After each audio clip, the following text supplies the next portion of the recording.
What's up, guys? Welcome back to Apocalypse Movies. I'm your host, Jake Lynn, and I have Brian and Jacob here with me today. And we're going to be doing a little bit of a sideshow for the Padawan today. They have no idea what we're talking about. No idea. No idea what we're going to bring a show back that we haven't done in a very, very long time. The Padawan Anthology, because it's a different topic. It's a side topic that I want to talk about. I remember this. And on November 18th of this year, it officially was the 20th anniversary of the release of the Phantom Menace trailer. 20 years on November 18th. And so usually, like next year when the movie release hits 20, we'll do a reaction to it, an anniversary style. But I want to talk about just the impact that trailer had on the movie universe because of technological side of it. How excited we were. Do we remember watching the trailer? Do we remember going to the theater, etc.? Take about 10 minutes or so kind of talking about it. But yeah, by the time this comes out, it's about 10 days past or so since the trailer hit the 20-year anniversary. But 20 years ago, man, that trailer dropped for the world to see in 30 years, or 20 years is the first time we ever saw Star Wars. So first of all, do you guys remember seeing the trailer anywhere? Or do you remember seeing it or just going straight into the theater and watching the movie? Like, what were your kind of feelings back in 1998? I was 7 years old, so I don't remember watching the trailer. But I do remember going to the theater to watch The Phantom Menace. I absolutely remember that because at the time, I lived in a town that didn't have a movie theater. Really? I lived in Desert Hot Springs, which is like 20 minutes away from Palm Springs. We had to drive to Cathedral City, which is basically near Palm Springs, to watch it. So I remember that drive. You had to go through the desert to get to the movie theater. And at the time, my dad took us. I remember we watched the Star Wars trilogy, the new Star Wars trilogy, and the Lord of the Rings trilogy, like every year that they were coming out. So I remember watching it in theaters for the very first time. Don't remember the trailer though, and it's probably because like there was no YouTube back then, you know what I mean? It wasn't like that. You had to go. I remember there was a movie that you could buy tickets to that was going to premiere play the trailer. Yeah. So like I was too young to even be aware of that. So but I do I've seen the trailer since then. And I can only imagine just the Darth Maul. Like, I know he lights up the lightsaber in the trailer. Yep. So I can't as an adult. I'm sure people were losing their mind.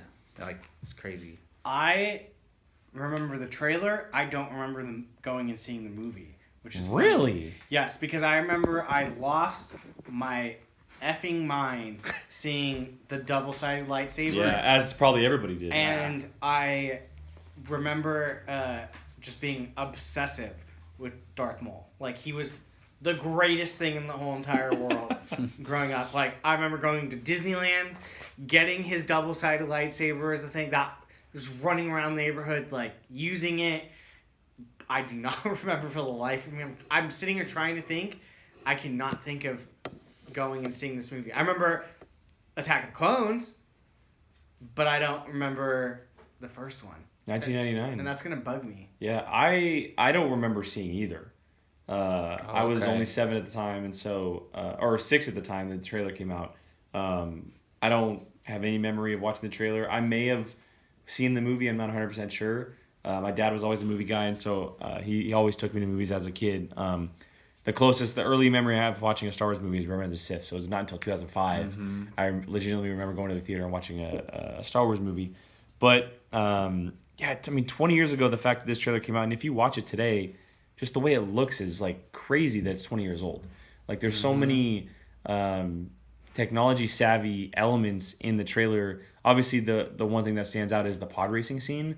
We hear people talk about it, or we have heard them talk about it, just the impact that had on a lot of special effects companies back in the day. Yeah, it's incredible. And, John Campio, one of the guys that we've followed for years now, he talked about how he was working at a visual effects company then, and he went and saw that movie 19 times in theaters because of how incredible it was, like how it just improved the game. And so, it's crazy. And obviously it's the bringing back of Star Wars too. I mean, we haven't seen the Star Wars movie hadn't been around since 1983, and so it was a good 15 plus years. And this trailer has jumped on the scene. Obviously the movie wasn't what everyone hoped it was, but Star Wars was officially back in the universe.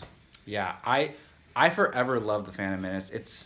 it's not the best prequel movie, but it's my favorite, and most of it has to do with Darth Maul. It's the only film he's in other than Solo, I guess if you can count Spoiler. that. But it's the only like Darth Maul is, as far as visually and just his fighting style, he's one of my favorite characters in Star Wars ever. Yeah. And I'm sure that's for most people. Yeah.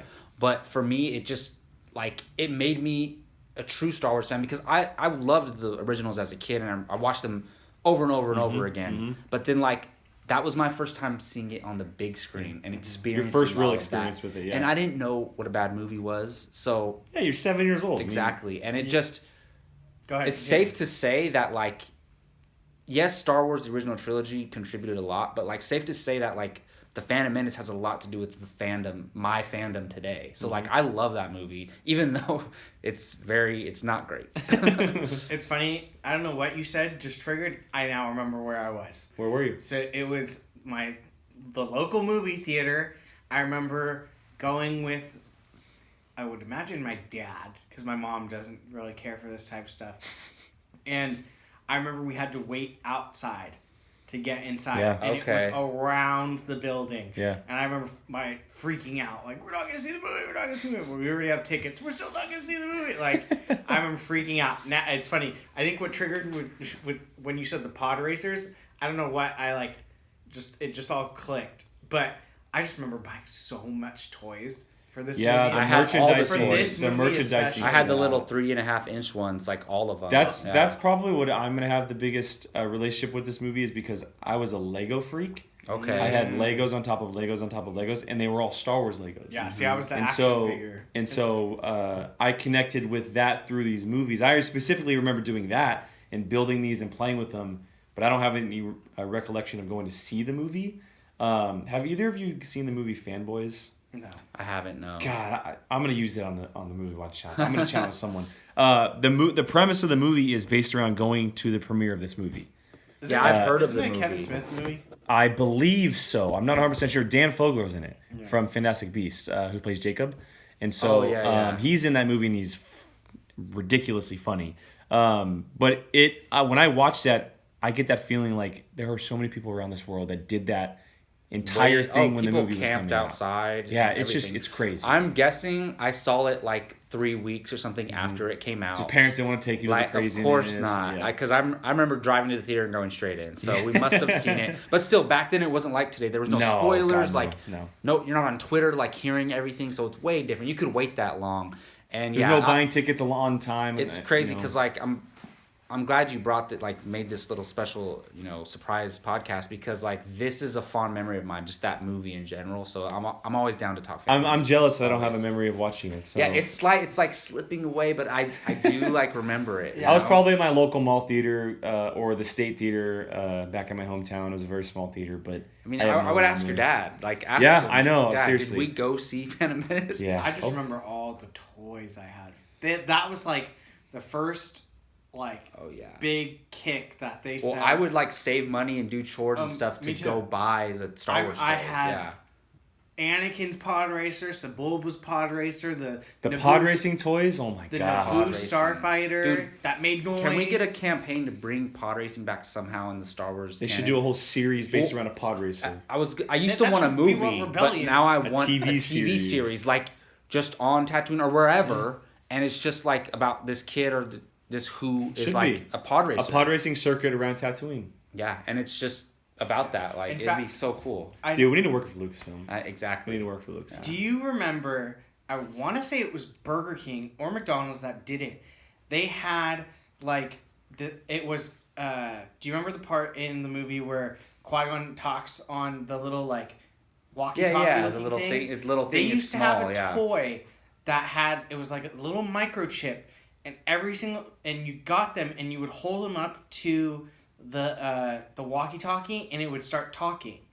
No? I remember a bunch of stuff like that. The little 3.5-inch figures came with these little chips. Yes! Yes! No, they came with the toys. The toys, okay. They came with the toys, I had probably over 50. Yeah. No, they I'm came not with the action figures. You can still find them today. Like, I you go still to like have a them. comic book store. Oh, yeah. They have old ones. They all it talks. I have with some the too. toys. I have unopened ones. Oh, Yeah, I God. was never an action figure person. I was a Lego guy, and so I don't have any experience with this stuff either. was I just feel complete left out. opposite. Yeah. I mean, I didn't have any Legos. Now I want so to go home and see if I can I find feel them left all. out. All right, well, yeah, I mean, that's just us, talking a little bit about the Phantom Menace and celebrating its 20-year anniversary release for the trailer, specifically just because it brought Star Wars back into the life of the universe. And yes, it went away for a little while again, but it hadn't been seen for 15 plus years, and this is kind of the real, the new incarnation of Star Wars that was brought to life, and we want to celebrate it. So, and then, of course, when it hits its 20-year release next year, we'll do an anniversary reaction to it. But for now, that is our conversation on the Phantom Menace trailer. If you have not shockingly seen the trailer, head to YouTube and check that thing out because it is a beautiful cinematic piece of work. It is truly it's a fantastic trailer. So go and check that out. Obviously, head to apocalypsemovies.com, this YouTube channel for all kinds of stuff, and then make sure you listen to the Padawan podcast, our full Star Wars show. Where we're breaking down topics every 2 weeks.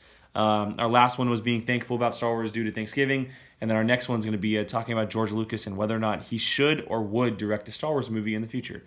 So head there, check those out. Again, thank you for joining us, and until next time, may the Force be with you.